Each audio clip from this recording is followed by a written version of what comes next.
There's a ghost in your machine. Look at your phone right now. Open the app drawer, scroll. Somewhere in your digital life, maybe in the streaming service you swear by, maybe in the game your little brother is playing right now, maybe in the chat app you installed 3 years ago and forgot to delete. There's a fingerprint, a piece of ownership you never consented to, and almost certainly you have never seen the face of the person it leads back to. His name is Ma Huateng. The West calls him Pony Ma, a shy, soft-spoken former telecommunications engineer born in 1971 in the southern Chinese boomtown of Shantou. He's worth roughly $63 billion as of late 2025, putting him among the 20 richest humans on Earth. And yet, outside of business school case studies, almost nobody in America or Europe can pick him out of a lineup. The company he built is called Tencent, and to understand it, you have to stop thinking about it like a normal business. Think of it instead as a giant octopus. The body sits in Shenzhen, China, in a skyscraper most Western journalists have never visited. But the tentacles, they're everywhere. Tesla, Reddit, Spotify, Discord, Snapchat, Fortnite, Epic Games, League of Legends. The numbers back up the madness. In late 2025, Tencent's market cap hovered around $600 billion,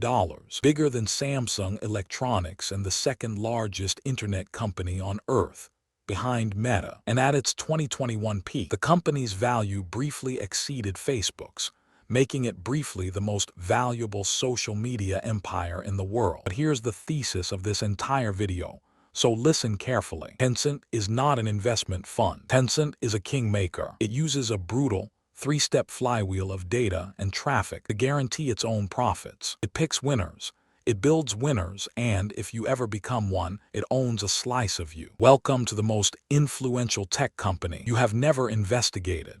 The killer copycat origins. To understand how a Chinese octopus ate the West, you have to go back to a tiny office above a Shenzhen noodle shop, where Pony Ma and 4 co-founders were burning through what little cash they had on a single, almost embarrassing idea. In February 1999, they launched a product called OIC. It was a messaging app, and to put it politely, it was a direct copy of ICQ, a chat service built by the Israeli startup Mirabilis 4 years earlier. Tencent didn't even change the name. They just slapped a Chinese interface on it. Critics called it a copycat. VCs refused to fund it. And worse, the company was almost broke. They'd built a product millions loved, but had no idea how to monetize it. Pony Ma's first instinct was the obvious Western playbook. Charge a subscription. Pay monthly. Get premium features. It bombed. China in 1999 didn't trust online payments. Cards were scarce. Nobody would pay. So the tiny team tried something that, at the time, sounded almost insulting. They started selling virtual clothes for digital avatars, tiny pixel dresses, cartoon sunglasses, pink hats for your little messenger icon. They called the in-app currency Q coin, roughly 1 yuan, about 15 cents each. And the moment they launched, revenue exploded. Users paid real money to dress a digital character that didn't exist. The lesson was brutal, simple, and would define the next 20 years of big tech. Lesson 1. People will pay nothing for utility. They will pay anything for vanity. This was the birth of the freemium model. Free to use, pay for status. That would later power everything from League of Legends skins to TikTok filters. Tencent didn't invent capitalism. It just figured out the cosmetic tax before Mark Zuckerberg did. But there was also a war, a quiet one, fought in the early 2000s between this scrappy Chinese startup and Microsoft's MSN Messenger, then the global king of chat. Microsoft had money, brand, and a feature list that was years ahead. By every metric, MSN should have crushed a Chinese pirate app. So how did Tencent win? Speed. MSN took months to localize, test, ship features. OIC, now renamed QQ after an AOL trademark threat in late 2000, shipped updates weekly,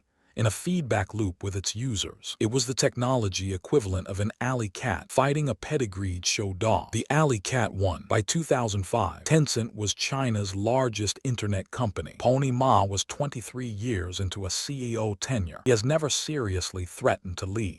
The shark womb and the everything app. Now, we have to talk about what goes on inside this company. Outsiders sometimes call Tencent's internal culture the shark womb, a deliberate, semi-cannibalistic system in which multiple Tencent teams are told to compete on the same product at the same time against each other. You read that right. Tencent does not centrally allocate one team to one product. It routinely spins up 2, 3, even 4 rival internal teams and tells them to race. May the best team win. The losers get stripped of resources or shut down. It's ruthless. Journalists and former employees have described it as Darwinian, even unsettling. It's also brutally effective. It eliminates weak ideas in weeks, not years. Nowhere in human history has this philosophy produced a bigger winner than with WeChat. In 2011, 3 separate internal teams at Tencent were reportedly racing to build the company's next-generation messaging app. The winning team, led by Alan Zhang, often called the father of WeChat, shipped what would become the operating system of modern China. Today, WeChat has roughly 1.3 to 1.4 billion monthly active users, more than the entire population of any country on Earth, except India and China. But WeChat is not a chat app. It's a super app. Inside one piece of software, a user can message friends and family. They can pay for groceries,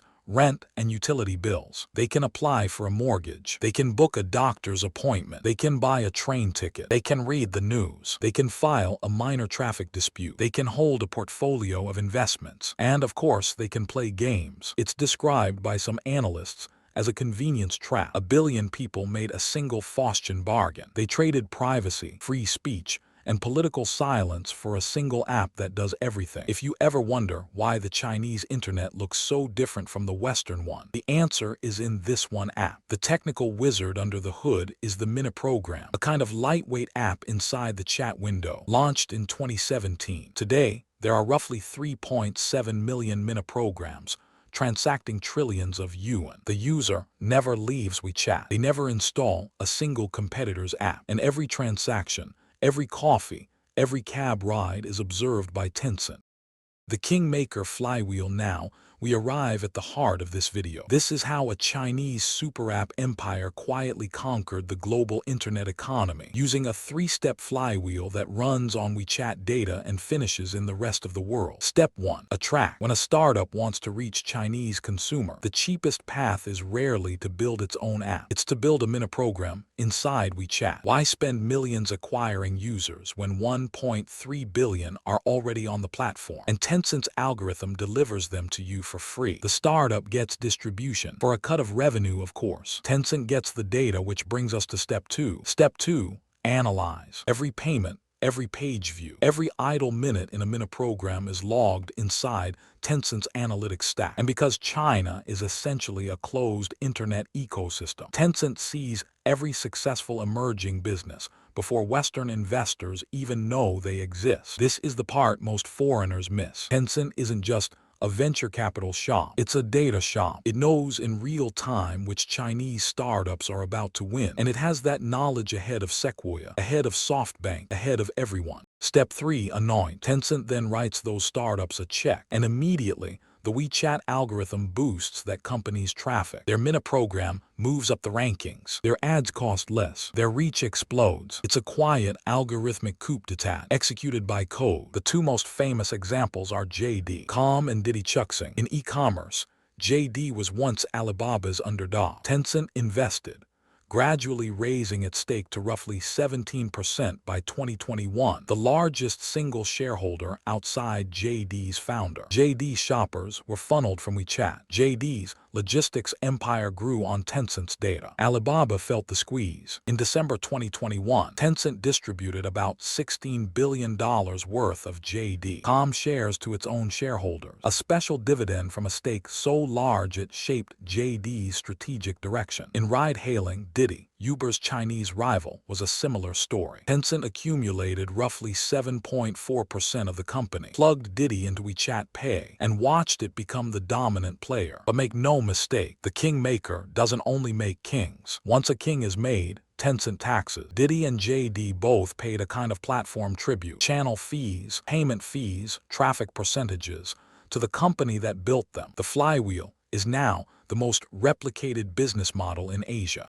The global infiltration now. Here's the part that should keep Western regulators awake at night. The Chinese super app model is amazing. It's also tightly entangled with the Chinese Communist Party, both legally and practically. WeChat's data is, at the end of the day, subject to the same state security laws that govern every other mainland server. That makes it difficult to export. So Pony Ma made the obvious pivot. He decided not to push Tencent into the world. He decided to buy the world instead. Start with gaming. In 2011, the studio behind League of Legends. In December 2015, it acquired the remaining 7% to take full ownership. 100%.